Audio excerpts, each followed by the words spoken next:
Alors vraiment, rien de particulier à dire, hein. C'est une soirée de conférence de presse. Il y avait des trucs marrants. Mathieu Noël a été très drôle. Voilà. Ça faisait longtemps que j'étais pas retourné dans une conférence de presse de début de saison média. Et j'ai trouvé ça sympathique. Ça s'appelle Une histoire truculente. C'est sur France Culture, à 12h45 le dimanche. Et en fait, c'est des histoires. Je raconte des histoires qui me tiennent à cœur. Je vais un peu dans les recoins de la culture générale. Et l'homme a toujours besoin qu'on lui raconte une histoire, enfant ou adulte. Et c'est souvent des histoires de gens qui sont un peu inconnus, d'écrivains, de penseurs, de concepts, d'inventions. Enfin, et c'est très musical aussi. C'est fait un peu comme un DJ avec beaucoup d'illustrations et de concepts sonores. La patte, oui, bien sûr, les deux pattes même. Et la voix, voilà.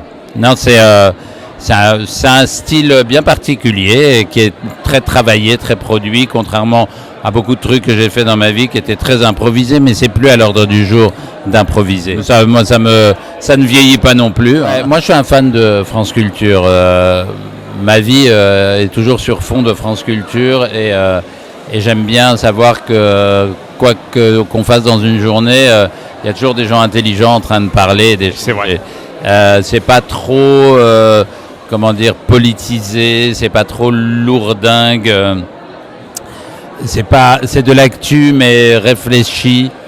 Et donc je suis très content de rejoindre France Culture parce que il y a une quantité de savoir et des contenus sur France Culture qui est, je pense que dans le monde entier ça n'existe pas, quoi. Alors je sais pas pour les autres parce que oui, j'ai regardé un peu, il y a toujours des talents nouveaux, il y a toujours je vois qu'il y a Daphné Burki qui est arrivée, il y a Nathan Dever.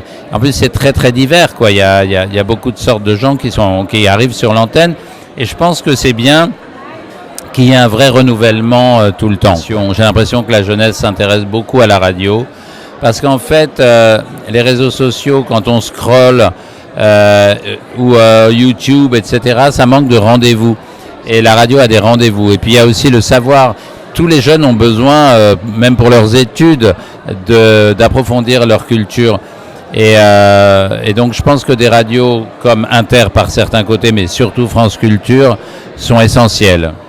L'actualité, c'est se lever le matin, voir des enfants en pleine santé, les emmener à l'école, prendre un café, lire, préparer cette émission, être heureux, sortir le soir, aller dîner, aller vivre la belle vie. Voilà, pas du tout.